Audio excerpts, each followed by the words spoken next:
The massive space station looked like a spinning wheel made of metal and glass. Viridian Prime was the biggest trading post in this part of the galaxy. Ships from dozens of different worlds came here to buy, sell, and make deals. Today was special, though. For the first time ever, humans were coming. Deho pressed his face against the small window of their transport ship. He had never seen anything so huge. The station was 10 times bigger than any city on Earth. Lights blinked everywhere, like stars, and strange ships moved around it like metal fish swimming in space. "Amazing, isn't it?" Subin said from the seat next to him. She was looking at her tablet, reading reports about all the different alien species they were about to meet. "I count at least 12 different ship designs. That means 12 different alien races, maybe more." Deho nodded. As Earth's first xenobiologist to visit an alien station, he felt excited and nervous at the same time. His job was to study alien life forms and help humans understand them. Subin was a trader, here to set up business deals between Earth and the galaxy. Their small ship moved slowly toward the docking bay. Through the window they could see other vessels. One looked like a giant crystal that somehow flew through space. Another was long and thin like a snake made of black metal. A third ship had no clear shape at all. It seemed to change form as they watched. "Attention, human vessel." A voice came through their radio. The words were in English, but the voice sounded strange. It was too deep and had an odd rhythm. "You are cleared for docking Bay 7. Welcome to Viridian Prime." "Thank you, Control Tower," their pilot replied. "We're honored to be here." The docking process took 20 minutes. When they finally stepped off their ship, Deho got his first real look at aliens. The docking bay was full of them. Near their ship stood a group of tall, thin beings with blue skin and 4 arms. They wore shiny clothes and moved in a way that reminded Deho of dancers. Further away, he saw creatures that looked like giant insects walking on 2 legs. Their heads had huge compound eyes and antennae that twitched constantly. But the most impressive aliens were the sauroids. These were the ones who had spoken on the radio. They stood 7 feet tall and looked like dragons that had learned to walk upright. Their scales were dark green and their eyes were bright yellow. When they moved, Deho could see powerful muscles under their scaly skin. One of the sauroids walked toward them. His scales had gold markings that probably meant he was important. "I am Veltar, Senior Ambassador of the Sauroid Republic," he said. His voice was the same deep rumbling sound they had heard on the radio. "You are the humans from Earth?" "Yes," Deho replied, trying to keep his voice steady. "I'm Deho and this is Subin. We're very happy to meet you." Veltar studied them for a long moment. His yellow eyes moved from their faces down to their feet and back up again. "You are smaller than we expected," he said finally. "And you have no natural weapons, no claws, no scales, no venom. How did your species survive long enough to build spaceships?" Subin smiled. "We're tougher than we look." Veltar made a sound that might have been laughter. "We shall see. Come, the other ambassadors are waiting to meet you." They followed him through corridors that were much bigger than anything humans would build. The ceilings were at least 20 feet high, and the hallways were wide enough for small vehicles to drive through. Everything was built to fit the largest possible aliens. The meeting room was enormous. It had a circular table that could seat 50 people, though today, only 12 chairs were filled. As they entered, all conversation stopped. Every alien eye in the room turned to look at the 2 humans. Veltar gestured to 2 empty chairs. "Please, sit. We were just sharing stories about our homeworlds." Deho and Subin took their seats. Around the table sat the strangest collection of beings either human had ever imagined. Besides the dragon-like sauroids, there were the insect creatures with their clicking voices. The blue-skinned dancers were there too, along with several other species. One alien looked like it was made entirely of purple crystal. Light seemed to move through its body like blood through veins. Another was covered in thick brown fur and had 6 legs. In the corner sat something that looked like a small mountain of rock, but Deho could see it breathing. "We were discussing the apex predators of our worlds," said one of the insect beings. Her voice sounded like music played on Metal instruments. It is always interesting to learn what creatures rule each planet. Yes, Veltar agreed. On our world, the apex predator is the Draktha. He pressed a button on the table and a hologram appeared above them. It showed a creature that made Veltar look small. The Draktha was the size of a truck, with claws, as long as swords and teeth like spears. They hunt in packs and can tear through solid rock. Even we sauroids fear them. The insect being, who introduced herself as Kixmora, shared next. Her hologram showed something that looked like a giant centipede covered in acid-dripping spines. The tunnel hunters of our world dissolve their prey alive. Nothing can hide from them underground. One by one, each alien shared their planet's most dangerous creature. The blue-skinned beings showed flying predators that could turn invisible. The crystal being displayed energy creatures that ate light itself. The mountain-like alien revealed worm things the size of buildings that lived in their planet's core. Every creature was more terrifying than the last. Each one was bigger, stronger, and more deadly than anything Earth had to offer. The aliens seemed to take pride in having such dangerous creatures on their worlds. It was like they were competing to see who came from the scariest place. Finally, all eyes turned to the humans. The room fell quiet again. Well, Veltar asked, what apex predator rules your world? Surely creatures that built spaceships must come from a dangerous planet. Deho and Subin looked at each other. How could they explain that Earth's deadliest creatures were tiny compared to what they had just seen? How could they tell these powerful aliens that humans were afraid of things like bears and sharks? Subin leaned back in her chair and smiled. Our apex predator is unique. We don't have a hologram with us right now. Describe it then. Kixmora clicked impatiently. Well, Deho said slowly, it's not very big, and it doesn't have claws or venom or acid, but it's very, very smart, and it has one ability that makes it more dangerous than any creature you've shown us. The aliens leaned forward, interested despite themselves. What ability? Veltar demanded. Subin's smile grew wider. It can make friends with anything, even other apex predators. The aliens looked confused. They whispered among themselves in their various languages. Some seemed to think the humans were joking. Tomorrow, Deho said, we'll show you our apex predator in action. Then you'll understand what makes Earth's creatures so special. The meeting ended with more questions than answers. As the humans walked back to their temporary quarters, every alien in the station was wondering the same thing. What kind of predator makes friends instead of enemies? And why did the humans seem so confident about something that sounded so weak? They would find out soon enough. Word spread through Viridian Prime like fire through dry grass. By morning, every creature on the station had heard about the humans and their mysterious apex predator. In the eating areas, the shopping districts, and the work zones, aliens gathered in small groups to talk about what they had learned. Most of them were confused. How could an apex predator make friends? What kind of dangerous creature would want to be friendly? Some aliens thought the humans were lying. Others wondered if this was some kind of trick. But one alien was not just confused. He was angry. Morduk stood 8 feet tall and weighed as much as a small vehicle. His people, the Brutax, were known across the galaxy as the greatest warriors. They had thick, gray skin that could stop bullets, and arms strong enough to crush steel. Morduk had fought in 100 battles and had never lost.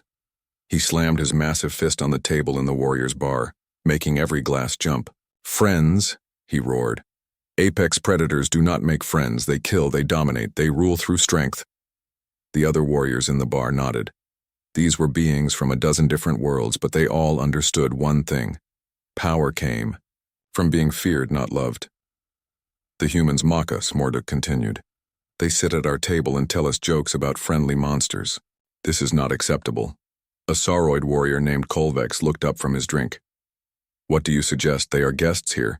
The station's laws protect them. Morduk smiled, showing teeth like broken stone. The laws protect guests, but they also allow challenges. If someone wants to prove their strength, they may face the test. Every warrior in the bar knew about the test. In the deepest level of Viridian Prime, there was a maximum security biolab. Inside that lab lived the most dangerous creature anyone had ever captured, a Void Stalker. The Void Stalker had been brought to the station 3 years ago by a team of scientists who wanted to study it. That team was dead now. So were the security guards who tried to contain it. So were the 3 warriors from different worlds who had thought they could prove their courage by facing it. The creature lived alone in a reinforced cell that could hold a nuclear explosion. It had never been touched by a living being and survived. It had never been tamed or trained or made to obey. It killed everything that came near it, and it did so with a hatred that seemed to burn like a star. "You want to send the humans to the Void Stalker?" Kolvex asked quietly. "I want to give them a chance to prove their words," Morduk replied. "They say their apex predator can make friends with anything. Let them try to make friends with a creature that has killed every living thing it has ever met." Within an hour, the challenge had been issued. Morduk found the humans in the station's observation deck looking out at the stars. Deho was taking notes on a tablet while Subin watched ships come and go. "Humans." Morduk's voice boomed across the room. Other aliens stopped what they were doing to listen. "I have a proposal for you." Subin turned around. She had to crane her neck to look up at the massive warrior. "We're listening. You spoke of your apex predator yesterday. You claimed it could make friends with any creature. I offer you a chance to prove this." Deho felt a chill run down his spine. He could tell this was not going to be a friendly conversation. "What kind of chance?" Morduk smiled his terrible smile. "In our biolab, we keep a creature called a Void Stalker. It has killed 12 living beings. No weapon can harm it. No warrior can defeat it. No scientist can control it. If your apex predator can truly make friends with anything, let it try to make friends with this creature." The observation deck had gone completely quiet. Every alien present was staring at the humans. Some looked excited, others looked worried. A few looked like they were watching a funeral. Subin was quiet for a long moment. She looked at Deho, then back at Morduk. "And if we refuse? Then everyone will know that humans are liars and cowards," Morduk said simply. "Your trading deals will fail. Your diplomatic mission will end. Your species will be marked as untrustworthy. And if we accept and fail, then you die, and everyone learns that human apex predators are as weak as humans themselves." Deho started to speak, but Subin held up her hand to stop him. She studied Morduk's face for a moment, then nodded slowly. "We accept your challenge," she said. Gasps echoed around the room. Even Morduk looked surprised that she had agreed so quickly. "However," Subin continued, "we have one condition. We need to bring our apex predator from our ship. It's not with us right now." "Of course," Morduk said. "Bring whatever weapons or armor or creatures you need. The test will be in 3 hours." After the aliens left, Deho grabbed Subin's arm. "Have you lost your mind? We don't have any apex predator. We don't have any weapons that could fight something that dangerous." Subin smiled the same mysterious smile she had worn the day before. "Don't worry, I know exactly what we need to bring." "What? What could possibly help us against a creature that kills everything it meets?" "Trust me," she said, walking toward the docking bay. "Earth's apex predator is already here. We just need to get her ready." 3 hours later, the biolab was packed with aliens. Representatives from every species on the station had come to watch. Some had brought recording devices to capture what they expected would be the final moments of human exploration in space. Others had brought medical equipment, hoping they might be able to save the humans if they acted quickly enough. The Void Stalker's cell was in the center of the room. It was a cube made of transparent aluminum, 20 feet on each side. The walls were 3 feet thick and could withstand the blast of a starship engine. Inside the cube, something moved in the shadows. Even through the thick walls, everyone could hear it. The sound was like metal scraping against stone, mixed with the hiss of escaping steam. Occasionally, something would strike the walls from inside, making the entire room shake. Veltar stood next to the control panel that could open the cell. His hands were shaking slightly. Are you certain about this? He asked Zubin. Once we open this cell, we cannot close it quickly. If your apex predator fails, you will have perhaps 30 seconds before the Void Stalker reaches you. We understand. The risks. Zubin replied calmly. Where is this apex predator of yours? Morduk demanded. I see only you two humans. Zubin looked toward the door. She should be here any moment. As if summoned by her words, the door to the biolab slid open. Every alien in the room turned to see what terrible creature would enter. Instead, they saw something that made no sense at all. A small human child walked through the door. She could not have been more than 8 years old. She had black hair, tied in pigtails, and wore a bright yellow dress. In one hand, she carried a small bag of toys. In the other, she held a stuffed animal that looked like a bear. Mama, the child called out happily. I brought the toys you asked for. The room fell, silent. Every alien stared at the little girl in shock and confusion. Morduk was the first to find his voice. What is this? Where is your apex predator? Zubin knelt down and hugged the child. Jiwoo, sweetheart, say hello to everyone. The little girl waved at the room full of aliens. Hello! Mama says you want to meet Earth's apex predator. That's me. The silence stretched on. Finally, Kixmora made a sound like breaking glass. This is impossible. This is a child. A small, weak, defenseless child. She's not defenseless, Zubin said, standing up. She has the most powerful weapon in the galaxy. What weapon? Veltar whispered. Jiwoo giggled and held up her stuffed bear. I have Mr. Fuzzy, and I brought lots of toys to play with. Zubin looked at Morduk. You wanted to see our apex predator make friends with your monster. Are you ready to open that cell? The biolab had never been so quiet. Every alien in the room stared at the small human child in complete shock. Jiwoo seemed unaware of their attention. She was busy digging through her toy bag, pulling out a rubber ball, some colorful rope, and a small mirror. This is madness, Veltar whispered. His voice was so quiet that only the aliens next to him could hear. They cannot seriously intend to put a child near the Void Stalker. Morduk's face had turned a darker shade of gray. For the first time since issuing his challenge, he looked uncertain. Human, he said to Zubin. Explain yourself. Where is your true apex predator? Zubin placed a gentle hand on Jiwoo's shoulder. This is our apex predator. On Earth, we call them children. They are our most powerful weapons, our greatest strength, and our ultimate survival tool. That makes no sense. Kixmora clicked frantically. Children are weak. They need protection. They cannot fight. You're right, Deho said, stepping forward.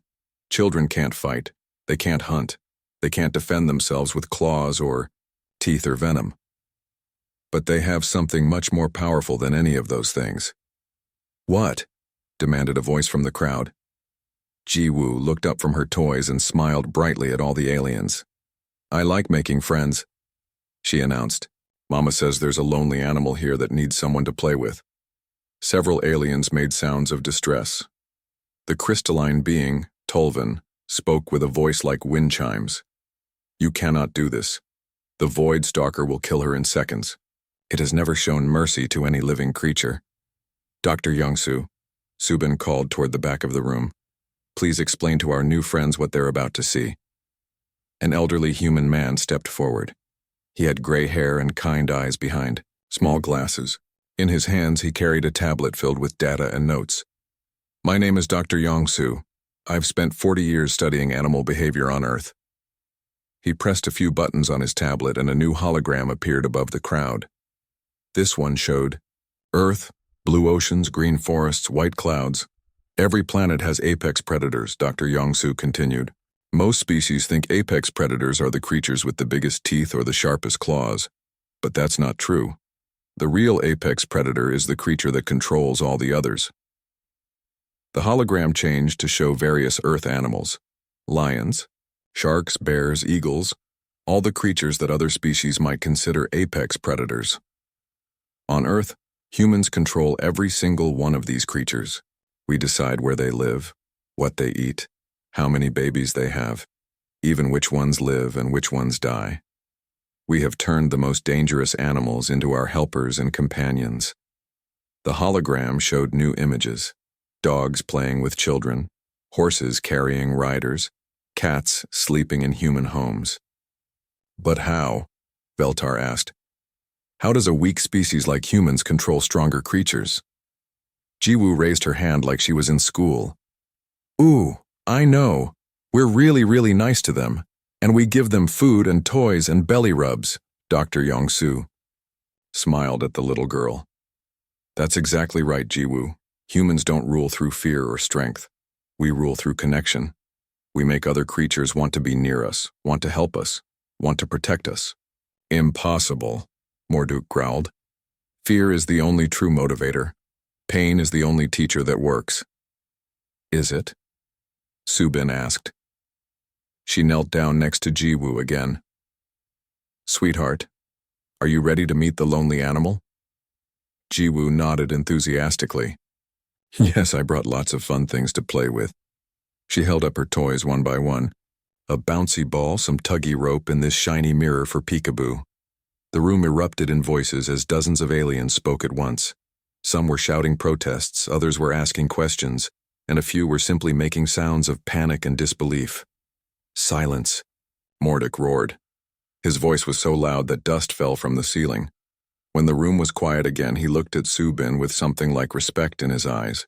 You are either the bravest being I have ever met, or the most foolish. But a challenge has been made and accepted. We will proceed. He turned to Veltar. Open the viewing barriers. Let everyone see what happens.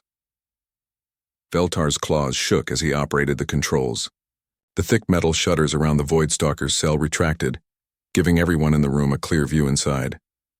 What they saw made several aliens step backward in fear. The Voidstalker was nightmare-given form. It stood 12 feet tall on 4 legs that ended in claws like black knives. Its body was covered in scales that seemed to absorb light, making it look like a hole in reality. 6 eyes glowed red in the darkness of its elongated head, and when it breathed, steam rose from its nostrils like smoke from a fire. But the most terrifying thing about it was not its size or its claws or its burning eyes. It was the way it moved. Every step spoke of hatred and rage. Every breath carried the promise of violence. This was a creature that existed only to destroy, and it had been destroying for a very long time. The moment the shutters opened, the Voidstalker's head snapped toward the crowd. All 6 eyes focused on the gathered aliens, and it let out a sound that made the floor vibrate. It was part roar, part scream, and part something else entirely, something that touched the deepest fear centers of every brain in the room. Oh wow, Jiwoo whispered, pressing her face against the transparent wall. It's so big, and look at all those teeth. The Voidstalker's attention shifted to the small human child. Its 6 eyes studied her with an intelligence that was both ancient and utterly alien. For a moment, predator and child simply looked at each other. Then Jiwoo did something that no one expected. She waved. Hi there, big guy, she called out cheerfully. Are you lonely in there? I bet you are. Being alone isn't fun at all. The Voidstalker tilted its massive head to one side, like a dog hearing a strange sound. This was clearly not the reaction it was used to from other living creatures. Mama, Jiwoo said, tugging on Subin's shirt. Can I go play with him now? Not yet, sweetheart, Subin replied. First, Mama needs to show everyone something. She walked to the control panel and placed her hand on the scanner that would open the cell door. I need someone to record this, she announced. When other humans hear about today, they're going to want to see proof. Human, Tullivan's crystalline voice was filled with desperate urgency. Please reconsider. That creature has never shown mercy. It knows only hatred and hunger. Subin looked at the Voidstalker, which was now pacing back and forth along the wall closest to Jiwoo. Its eyes never left the little girl, but there was something different about its posture. The rigid anger was still there, but now there was also something else. Curiosity, perhaps. Or confusion. Dr. Yongsu, Subin said. Tell them about the wolves. The elderly scientist nodded. 40,000 years ago, humans met creatures called wolves. They were pack hunters with teeth like daggers and no fear of humans at all. They killed our ancestors regularly. The hologram above the room changed to show ancient wolves stalking through snowy forests. But instead of just fighting them, humans did something different. We started leaving food for them. We shared our fires with them on cold nights. We treated their injuries and played with their babies. Within a few thousand years, we had turned the most dangerous land predator on our continent into our best friends. The image changed again, showing modern dogs playing in parks, working alongside humans, sleeping in beds with families. We call them dogs now, Jiwoo added helpfully. I have 3 at home. Their names are Buddy and Princess and Mr. Wiggles. Subin's hand moved to the door release. Every species you've shown us your apex predators that you fear. But humans don't fear apex predators. We adopt them. Wait, Morduk said, but it was too late. Subin pressed the button, and with a sound like thunder, the cell door began to open. The cell door moved with painful slowness. Every alien in the room held their breath as inch by inch, the gap widened. Some had their hands on emergency buttons. Others were already backing toward the exits. A few brave souls kept their recording devices trained on the scene, knowing that if they survived, this footage would be watched across the galaxy. The Void Stalker stopped pacing. It stood perfectly still as the door opened, its 6 red eyes fixed on the small human child who was still pressed against the outer barrier. Steam continued to rise from its nostrils, and its massive claws scraped against the floor with each breath. When the door was fully open, nothing happened for several long seconds. The creature simply stood there, as if it couldn't quite believe that its prison was finally unlocked. Then, slowly, carefully, Subin stepped through the opening. The sound that erupted from the watching aliens was unlike anything heard before. On Viridian Prime, gasps, clicks, roars, and crystalline chimes all blended together in a symphony of shock and terror. Several beings fainted on the spot. Others began praying in their native languages. But Subin seemed completely calm. She moved slowly, keeping her hands visible and her posture relaxed. She was still several feet away from the Void Stalker, but that was closer than any living being had ever been to the creature without being torn apart. "Hello there," she said in the same gentle voice she might use to greet a neighbor's cat. "I know you've been alone for a very long time. That must have been scary and sad." The Void Stalker's head turned to follow her movement. Its eyes tracked every step, every gesture. But something was wrong. Where there should have been an immediate attack, there was hesitation. Where there should have been violence, there was curiosity. "You're very big and very strong," Subin continued, taking another small step forward. "I bet you're hungry, too, and probably tired of being in that small room." "She's going to die," Morduk whispered to himself. "In 3 seconds she's going to die, and it will be my fault." But 3 seconds passed, then 10, then 30. Subin was now close enough to touch the creature if she reached out her arm. The Void Stalker loomed over her like a living shadow, but still it made no move to attack. "Can you understand me?" Subin asked softly. "I think you can. You're much smarter than anyone here realizes, aren't you?" From outside the cell, Jiwoo pressed both hands against the barrier and called out, "Mr. Monster, my mama is really nice. She gives the best hugs in the whole world." The Void Stalker's attention shifted to the child. For a moment, all 6 eyes focused on Jiwoo's smiling face. Then, impossibly, the creature made a sound that was nothing like its previous roars and screams. It was softer, almost questioning. Subin noticed the change immediately. "You like her, don't you? Children have that effect on everyone. Even the scariest creatures can't help but be gentle around them." She reached slowly into her pocket and pulled out something small. It was a piece of bread from the station's cafeteria. Nothing special, just a simple bit of food that humans ate every day. "Are you hungry?" she asked, holding the bread where the Void Stalker could see it. "It's not much, but it's yours if you want it." The creature stared at the bread for a long time. Its massive head moved closer, and the aliens watching could see nostrils the size of dinner plates flaring as it sniffed the offering. Very slowly, very carefully, the Void Stalker extended what might generously be called a tongue. It was black and covered in small spines, and it was longer than Subin's entire arm. The tip of it touched the bread, and with surprising gentleness, the creature took the food. The sound of its swallowing was like rocks tumbling down a mountain. But when it was done, the Void Stalker looked at Subin expectantly as if hoping for more. "I'm sorry," she said with genuine regret. "That's all I have with me. But if you're very good, I bet we could get you a real meal later. Would you like that?" The creature made that soft sound again. This time, several of the watching aliens recognized what it was. It was the same sound their own pets made when they were happy. "Oh my God," Veltar breathed. "It's purring. The Void Stalker is purring." Jiwoo bounced excitedly against the barrier. "He likes Mama. I told you she was nice. Can I come play now, please?" "Not yet, sweetheart," Subin replied. "Let Mama make sure he's feeling friendly first." She took another step forward.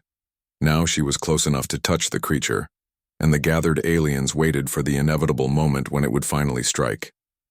Instead, Subin slowly raised her hand and placed it against the side of the Void Stalker's massive head. The creature froze. For a heartbeat, everything was silent. Then, gradually, the Void Stalker leaned into the touch. Its 6 eyes closed and the purring sound grew louder. "You've never been petted before, have you?" Subin asked gently. "No one has ever been kind to you. They've only been afraid." She began to stroke the creature's scales the same way she might pet a large dog. The Void Stalker's entire body seemed to relax under her touch. The rigid posture of a predator melted away, replaced by something that looked almost like contentment. "Mama," Jiwoo called out. "I want to pet him too." "A minute, baby," Subin replied. "First, let's see if he likes toys." She pulled Jiwoo's rubber ball from her pocket. It was bright red and about the size of a tennis ball. To the Void Stalker, it probably looked tiny, but the creature's eyes immediately focused on it. Subin tossed the ball gently across the cell. It bounced once, twice, then rolled to a stop near the far wall. The Void Stalker looked at the ball, then at Subin, then back at the ball. Its head tilted to one side in an expression that was unmistakably confused. "Go get it," Subin encouraged, pointing at the ball. "It's okay. It's a toy. It's for playing."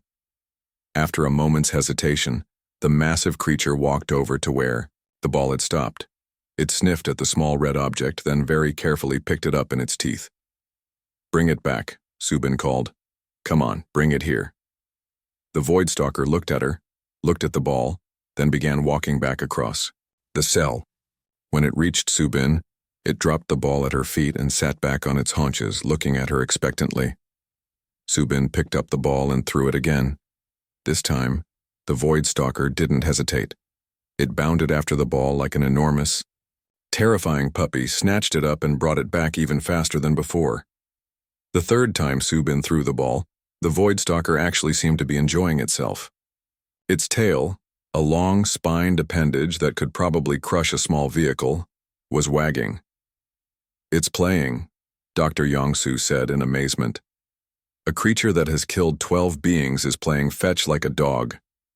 Jiwoo couldn't contain herself any longer. "Mama, Mama, I want to play too. He looks so lonely. Can I please come in?" Subin looked at the Void Stalker, who was now sitting patiently with the ball in its mouth, waiting for her to throw it again. The creature's eyes were no longer glowing with rage. Instead, they looked curious and hopeful. "What do you think, big guy?" Subin asked the creature. "Would you like to meet my daughter? She has more toys." The Void Stalker made a soft rumbling sound and gently placed the ball at Subin's feet. Then it looked toward Jiwoo and made the same questioning sound it had made earlier. Subin smiled and walked to the cell entrance.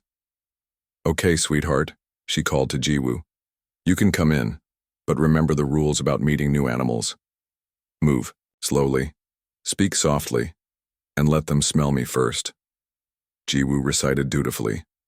"That's right. And what else? Always be kind, because every animal is somebody's baby." As Jiwoo walked toward the cell entrance, carrying her bag of toys, every alien in the room held their breath once again. They were about to witness something that would change their understanding of humans forever. The little girl stepped through the doorway, looked up at the massive void stalker, and smiled her brightest smile. "Hi there, Mr. Monster," she said cheerfully. "I'm Jiwoo. Want to be friends?" The void stalker looked down at the small human child. Jiwoo was so tiny compared to the massive creature that she barely came up to its front legs. Her bright yellow dress made her look like a little flower in a field of shadows. For several seconds, neither moved. The creature studied the child with all 6 of its red eyes while Jiwoo looked back up at it with the fearless curiosity that only children possess. Then Jiwoo did something that made every alien in the room gasp in horror. She reached out and touched the void stalker's leg. "Your skin is so interesting," she said, running her small hand over the dark scales. "It feels like my grandpa's leather jacket, but warmer." The void stalker made a sound deep in its throat. Not the threatening growl that the aliens expected, but something much softer. It lowered its massive head until it was close to Jiwoo's level, and very gently sniffed at her hair. "That tickles," Jiwoo giggled.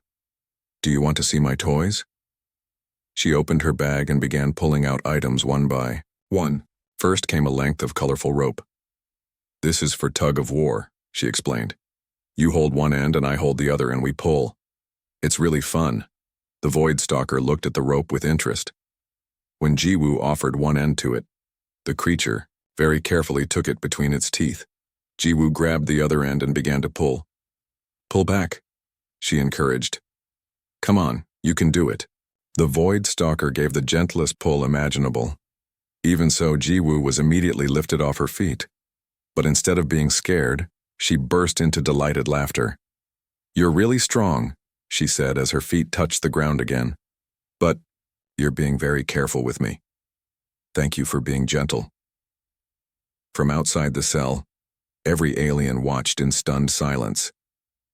The creature that had killed 12 beings was playing tug of war with a child, and it was being so careful not to hurt her that its movements were almost comically restrained. Next, Jiwoo pulled out her small mirror. "Look at this," she said, holding it up so the void stalker could see its reflection.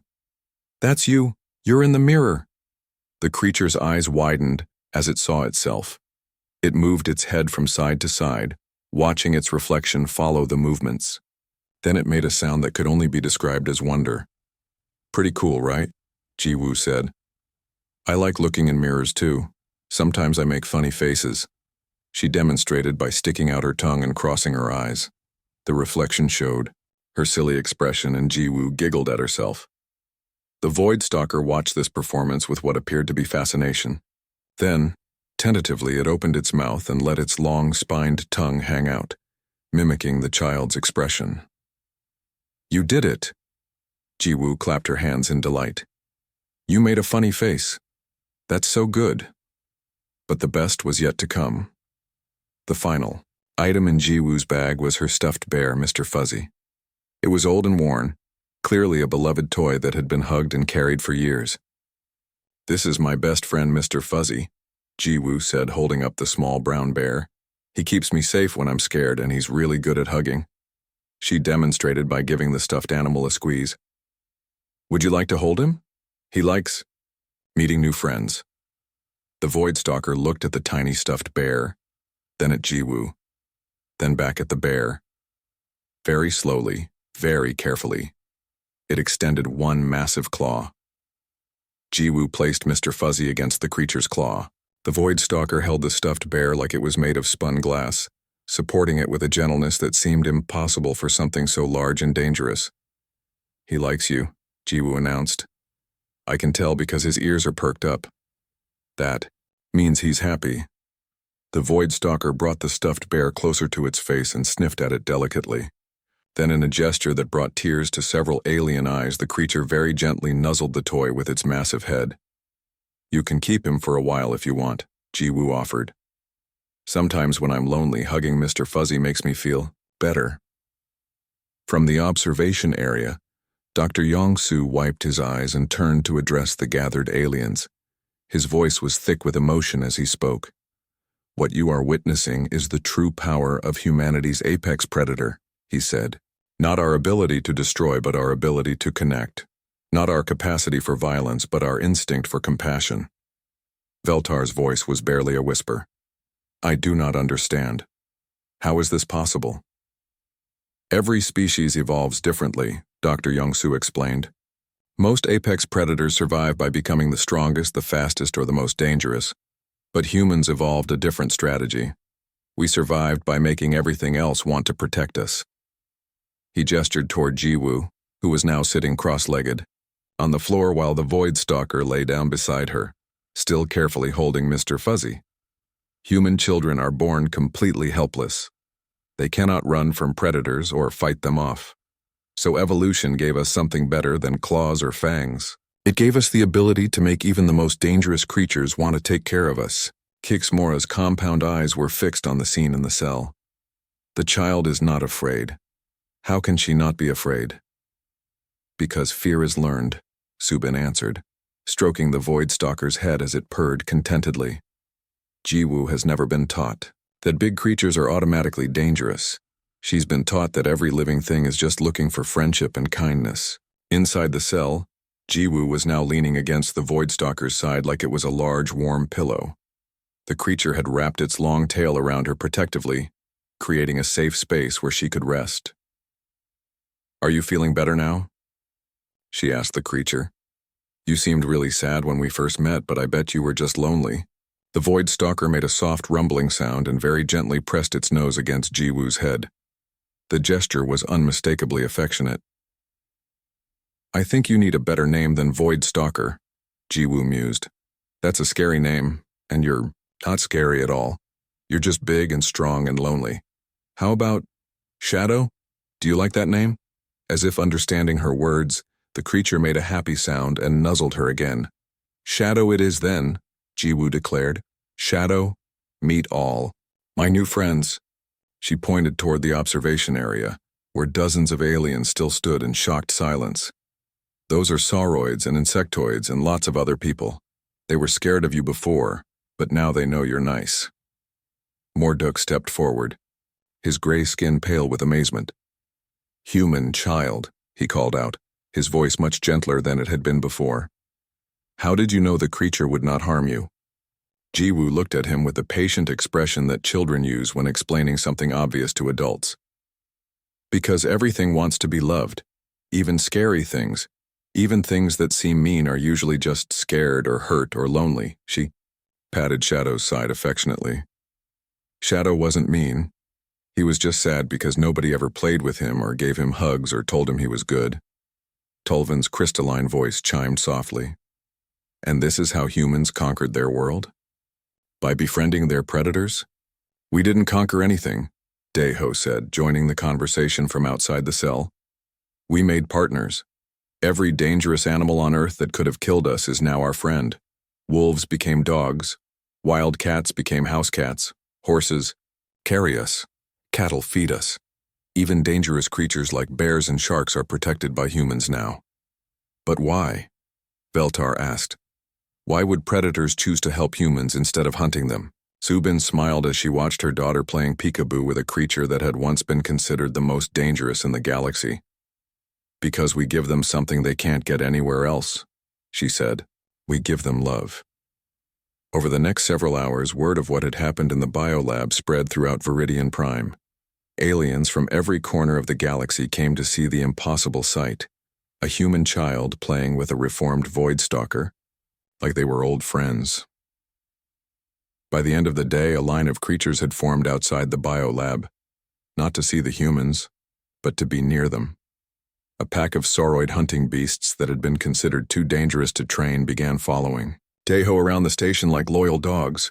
A swarm of carnivorous insects that had never shown interest in any other species started building a nest near the humans' quarters.